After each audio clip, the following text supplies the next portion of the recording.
episode of IGI.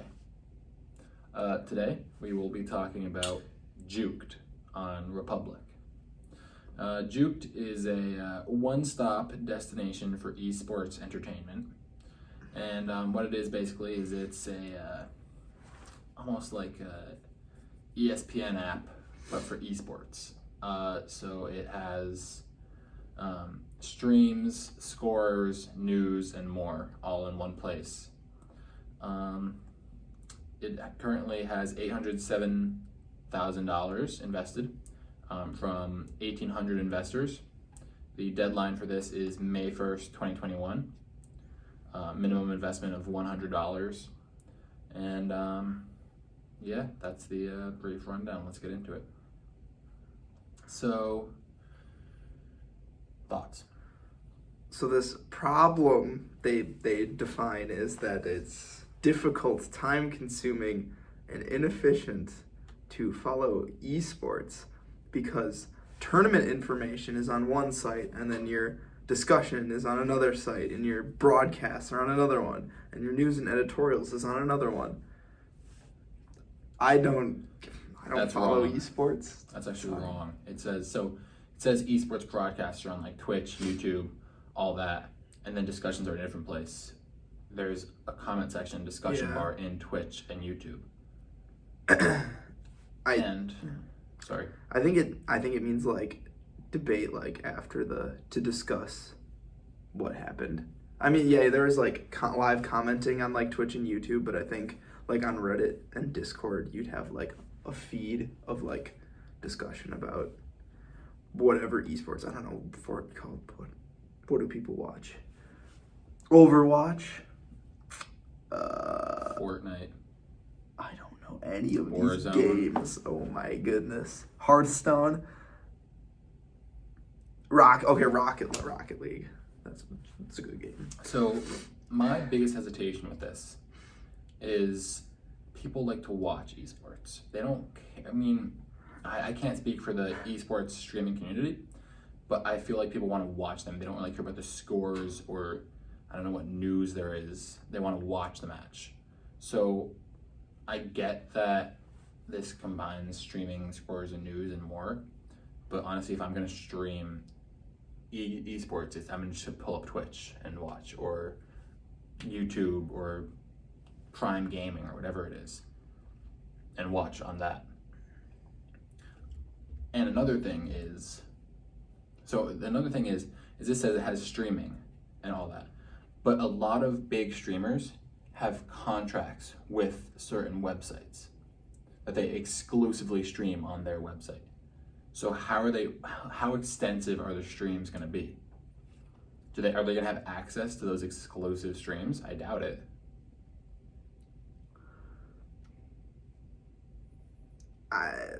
This just seems like they say that the revenue from esports is growing like 20% year over year since 2017, and that's really high actually. But well, all I'm gonna say is that this year, 2020, it grew a lot, but that was only because of COVID.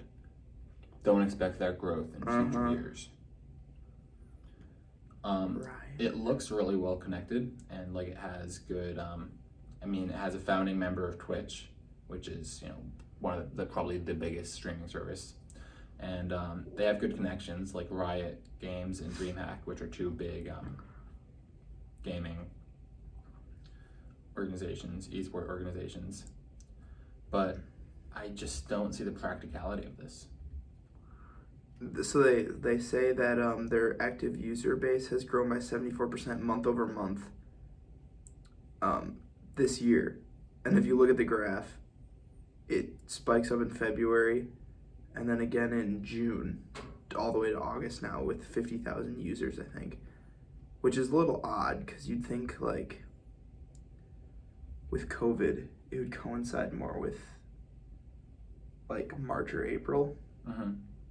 But maybe people didn't know about it until maybe they just did better marketing. And it says extremely limiting marketing spend. People spend nearly 90 minutes on the site when they come to it.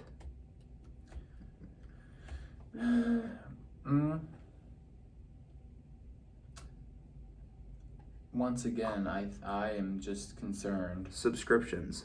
That's how they make money. $4.99 to $9.99 monthly subscription. Oh, that's a premium subscription. Fantasy esports. Yeah. I'm not big into esports, but I don't see how that works. And I don't think that would. Fantasy esports. March Madness style pick'em tournaments with entry fee. 500 million esports fans. And I'm not one of them. Me neither. 44 million concurrent viewers watched the 2019 League of Legends finals. 2019 NBA Finals Game 6 was only 20 million. Oh, well, that's because people in other countries don't care about American sports. That's true. So I guess, yeah, esports are more international. Mm-hmm. So maybe, like, we don't see the value, but over the globe, it's bigger. Could be. Like in Japan, it's probably big. But once again, what streams are they going to have? Because gamers have exclusive deals. Mm-hmm. If you look at Ninja, I believe he has an exclusive deal with, I don't know, some startup company, some smaller company. That's, I don't think they're going to have access to that. So what are they, sorry. They might hide stuff behind paywalls too. They probably like to access the stream, yeah. Pay an additional $5 a month or something like that. And I mean, once again, I don't think people care about esports for the news and scores. I think it's for the streams. People watch for the streams. I'm not gonna look on my phone and see, this score to the esports League of Legends finals. Our product outcompetes the market. So Facebook gaming does not do either of those things very well. According to this, yeah. Data, scores, stats, standings, etc. I mean, I guess it's kind of a neat idea. I'm surprised it's not already a thing a little bit. I just don't know. Once again, I don't follow esports, but I don't think people look at the scores or the news and stuff. It's more of just watching the stream. So I don't know how practical the idea of just, because if I want to pull up a stream, I'll pull up Twitch. I'm not going to pay $10 a month to see scores and stuff. This guy asks, great idea. Seems to be built for real esports fans who follow tournaments, have favorite teams, etc. Are you targeting occasional viewers? If yes, why should they come on Juked instead of Twitch? And they said, and then the guy from Juked responded that a lot the users of Juked are actually folks who like esports but don't consider themselves hardcore and didn't have the time, resources, know-how to follow esports on their own. I disagree with that.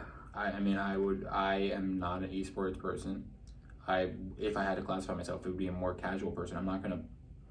I don't see Juked for me. I think Juked is for the hardcore people. Because a casual viewer isn't going to pay $10 a month for all this shit. They're just going to go to Twitch. Yeah. I don't, this doesn't really excite me or interest me that much because I don't follow esports or anything. It's not solving any problems in society, right? It's not really solving them. Maybe there's a lot of people out there that like esports, but I don't know them. Yeah, me neither. And there's another thing. So in the discussion, somebody asked, can you please explain the drop of active users from February to March and then all the way through until August when it went back up again? And the person said COVID is the reason why. I would believe it's the opposite. COVID would boost the numbers. People will stay at home. They have nothing to do but watch streams. And there were no actual sports either. Yeah. So people could only watch esports. I don't like that I don't like the response by Juked in this scenario. I think I'm honestly going to call out the bullshit there. Yeah, he's just saying that as a he's using COVID as an excuse. It doesn't make sense. This market should have capitalized on it. The numbers should have gone up because of COVID, not down. not gone from 25,000 Down to to less than 10, yeah. 9,000. Numbers shouldn't have dropped that low. Yeah. This guy's just using COVID as an excuse. And I do not like liars. What did he say anything else about COVID?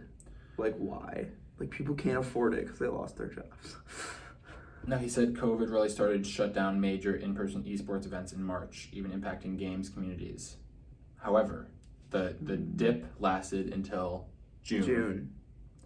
Which things, even professional sports back open in June. And esports can happen not in person. Esports happen more, like it's entirely online. I could be in my house and you could be 1,000 miles away in your house and we could be playing esports. So this, I understand maybe the first couple weeks of COVID, it was, but after that, I feel like they should have really skyrocketed and they didn't until August. Yeah. So I don't see how COVID really affected that at all. They got a cool logo, I think, but I don't really relate too much with this. Or I'm sure it's a growing industry, and I'm sure this company will do just fine, but it doesn't really excite me. Another person points out what's stopping Twitch and other big streaming services from stealing the idea of just adding scores to their website too, adding news. And Twitch is already well established, Yeah. so it'd be easier for them to do that. Yeah. Did he respond to that? He said, "We're building defensibility in several ways and have long-term plans for network effect as well. Key ways to build defensibility today are through our brand, marketing channels, and original content. In the near future, we'll be launching social features, including commenting systems." They don't have comments yet. Twitch has comments, YouTube has comments. They don't have comments. They said that they had a discussion on here, but they don't even have comments. What's the discussion if they don't have comments? Probably like just a thread. After the game's over, you talk about it. But they say they don't have comments. How do you comment? How do you have a discussion without comments? And this isn't defensibility. There's nothing legally stopping Twitch from adding scores. You can't patent it. Yeah. I really don't. Original content, so they're gonna have like their own games streamed. No, they'll probably have gamers sign on to them. Oh. But all the big ones are already signed on. If I was an esports gamer right now, I would go to Twitch or YouTube. I'm not gonna go to Juked, some startup company that's requesting money on a startup page. I would go to a well-established page, a well-established site like Twitch. You wanna rate it? You ready to rate it out of 5? I am, yes. What's yours? Oh, before I say anything, there are perks, but they're not good, really. You get like beta features, and you get a year of free premium, access to the private Discord channel. And they were just like bashing on Discord. That's funny. That's very ironic. They would have like their own channel within Juked, but yeah, that's quite ironic. If you invest $1,000, you get a year of premium for free, and you get a bottle opener. And if you invest $25,000, the Mac Daddy, you get to have dinner and drinks with the founders, and get emails monthly. And donate $10,000, you get a handwritten thank you letter. Wow, a handwritten thank you letter. I'd also like to point out that the graph of active users looks like it's skyrocketing. It looks like it's going up a lot, and the last data point it shows is August with let me find 50,000. With 50,000, yeah. And in the comments, somebody asked their numbers for September, and it was 51,000. So it's really? They said 51,000. Yeah. So it's flattened off. It's not going to keep going up like that. It seems like, for at least September too. I wonder what August. that made them I mean, it's usually October's. Like that. I wonder what Something October's numbers were. Partnership, probably. Could be, but then it plateaued there. I'm ready to rank this. I'm going to give him a 2. I'm going to give him a 2 as well. It's the highest score I've given so far. Well, we're not good at finding. These are all the trending ones on Republic, too, that we're going over, like the top-rated ones. Not to be pessimistic or anything, but I feel like a lot of these. I mean, it's going to be hard pressed to find a company that we're all eager to invest in on a website like this. Well, everything we've seen has solved entertainment issues, right? Well, except for Zephyr, but the other ones have all been entertainment purposes. Mm-hmm. None of these are solving, like, actual problems. Yeah. So the consensus on this one is a 2. You have until May 1st, 2021 to invest, minimum of $100. You can join 1,800 other investors. And our consensus was a 2. If you have till May, you might as well wait to see how their user, like how many users they have, see if that goes up. If it's not going up, if they don't pass 100,000, I would. Right? Is that fair to say? Yeah. 100,000. Yeah. And a 2, by the way, means that we wouldn't invest, but we could see how somebody might want to invest. Yeah.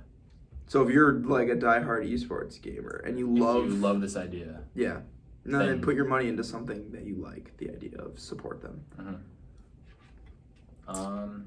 All right. Thank you for watching, and see you folks in the next one. Bye bye now.